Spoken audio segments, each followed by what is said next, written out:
Hello guys, welcome back to my channel. আজকে আমরা মেসির কান, দাড়ি এবং কাপড় আর্ট করা শিখব। তাহলে চলুন ভিডিওটি শুরু করি।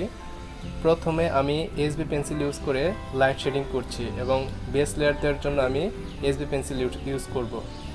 এবং বেস লেয়ার দেওয়ার জন্য সচরাচর এসবি পেন্সিল ইউজ করা হয়। এসবি পেন্সিল ইউজ করে বেস লেয়ারটা দেওয়া হয়। তারপর আমি ব্লেন্ডিং করলাম ব্রাশ ব্যবহার করে। এরপর আমি ডার্ক শেড করার জন্য 2B পেন্সিল ইউজ করব। আর এখানে আমি যে পেন্সিলটা ইউজ করছি সেই পেন্সিল হলো আর্টলাইন পেন্সিল, আর্টলাইন গ্রাফাইট পেন্সিল। এটা চিপ পেন্সিল হয়, এটা আপনারা যে কেউ কিনে ইউজ করতে পারবেন। ড্রয়িংয়ের জন্য এই পেন্সিলটা ভালো মানের পেন্সিল। আমি সচরাচর এই পেন্সিল দিয়েই আর্ট করি। আমার সবগুলো ড্রয়িংয়ে এই পেন্সিল দিয়ে আর্ট করা। এরপর আমি 2B পেন্সিল ইউজ করে ডার্ক শেড করব। ডার্ক শেড করার পর আমি কটন বাড ইউজ করব। ডার্ক শেড করার পর আমি কটন বাড ইউজ করব। কটন বাড ইউজ করে আমি ব্লেন্ডিং করব। ব্লেন্ডিং করার পর আমি পুনরায় বেস লেয়ার দেওয়ার জন্য আমি এসবি পেন্সিল ইউজ করব। এসবি পেন্সিল ইউজ করে আমি বেস লেয়ারটা আবার দেব। আর আপনারা সবসময় বেস লেয়ার দেওয়ার জন্য এসবি পেন্সিল ইউজ করবেন। এসবি পেন্সিল ইউজ করে তারপর আপনারা layer by layer dark shade করবেন। আর প্রথম লেয়ারটা আপনারা সবসময় এসবি পেন্সিল দিয়েই ব্যবহার করবেন। এরপর আমি সফট ব্রাশ দিয়ে ব্লেন্ডিং করব। আর আরেকটা কথা, আপনারা যে কোনো সফট ব্রাশ ইউজ করতে পারবেন। সেটা মেকআপ ব্রাশও হতে পারে এবং অন্য ব্রাশও হতে পারে, কিন্তু ব্রাশটা যেন একটু সফট থাকে, তাহলে আপনারা ভালোভাবে ব্লেন্ডিং করতে পারবেন। আর ব্লেন্ডিংয়ের জন্য brush, paper stamp, tissue, cotton bud এইসব ইউজ করা হয়। আর সবচেয়ে স্মুথ যদি ব্লেন্ডিং করতে চান তাহলে আপনারা টিস্যু পেপারটা ইউজ করবেন। আর যদি একটু রাফ টাইপের ব্লেন্ডিং করতে চান তাহলে আপনারা পেপার স্ট্যাম্প ইউজ করবেন। এইভাবে আপনারা ব্লেন্ডিং করবেন। এরপর আমি ডার্ক শেড করব। ডার্ক শেড করার জন্য আমি 4B পেন্সিল ইউজ করব। 4B পেন্সিল ইউজ করে আমি ডার্ক শেডটা করতেছি। ডার্ক শেড করার পর যে জায়গায় রেফারেন্স পিকের যে জায়গায় ডার্ক শেড আছে সেই জায়গায় আমি ডার্ক শেড করব। ডার্ক টু লাইট শেড করতেছি। এখানে আমি লাইট শেড করার পর আমি ডিটেলস ওয়ার্কটা করতেছি। যে জায়গায় ডিটেলস আছে সেই জায়গায় আমি ডিটেলস করতেছি রেফারেন্স পিকের সাথে মিল রেখে। আপনারা রেফারেন্স পিকের সাথে মিল রেখে আর্টটা করার চেষ্টা করবেন।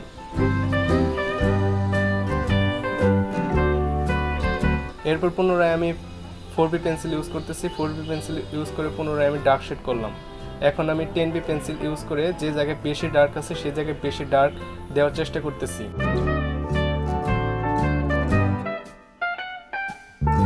আর এখানে আমি কার্টিস পেপার ইউজ করতেছি। আমি এখানে কার্টিস পেপার এর উপর আর্ট করতেছি। আর এখানে আমি গ্রাফাইট পেন্সিল, আর্টলাইনের গ্রাফাইট পেন্সিল ইউজ করব। আর আপনারা চিপ যারা বিগিনার তারা আর্টলাইন পেন্সিল ইউজ করেন। প্রথমে অত দামের পেন্সিল ইউজ করা ভালো না। মানে প্রথমে আপনারা যদি পারেন তাহলে প্রথমে বেশি দামের পেন্সিল ইউজ করবেন, কিন্তু আমি আপনাদের প্রথমে আর্টলাইন পেন্সিল ইউজ করতেই বলবো। কারণ আর্টলাইন পেন্সিল কম দামের মধ্যে ভালো মানের একটা পেন্সিল। এই পেন্সিল দিয়ে আপনারা হাইপার রিয়েলিস্টিক কাজ করতে পারবেন।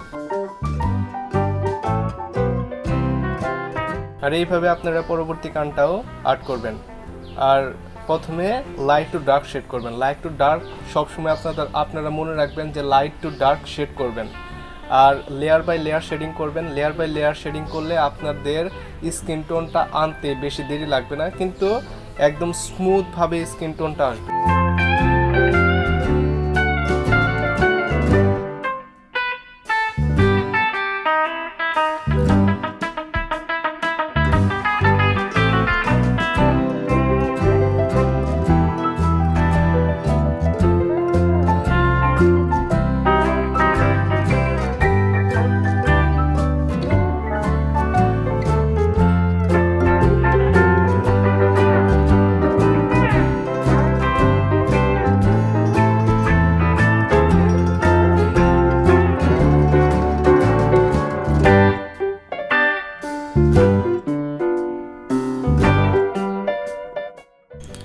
আর আমি দুঃখিত, এখানে বাইরের নয়েজটা শোনা যাচ্ছে, সেই জন্য সবাই একটু কষ্ট করে অডিওটা একটু বুঝে নেবেন।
আমি দাড়ি আর্ট করতে চারকোল প্রোভাইডার ইউজ করতেছি। চারকোল প্রোভাইডার আমি সফট ব্রাশের মাধ্যমে ইউজ করতেছি।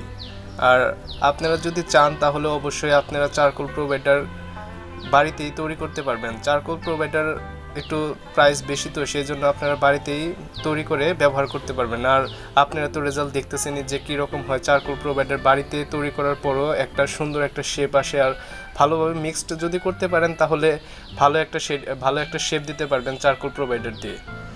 আর চারকোল প্রোভাইডার কীভাবে বানাতে হয় সেটাও আমি আপনাদের কোনো একটা ভিডিওর মাধ্যমে দেখাবো, কীভাবে চারকোল প্রোভাইডার আমি বানাই এবং কীভাবে চারকোল প্রোভাইডার বানিয়ে আমি ড্রয়িংয়ে ইউজ করি।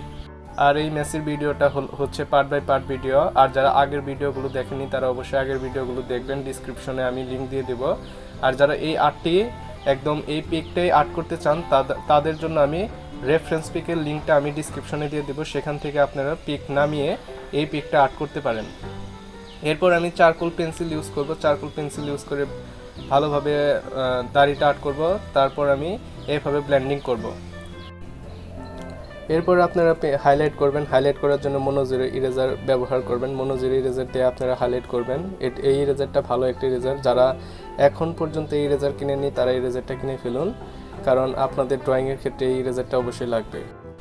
আর যারা এখন পর্যন্ত আমার আগের ভিডিওগুলো দেখেনি তারা অবশ্যই আগের ভিডিওগুলো দেখবেন। পরবর্তীতে নতুন কোনো ভিডিও নিয়ে আবার দেখা হচ্ছে। বাই।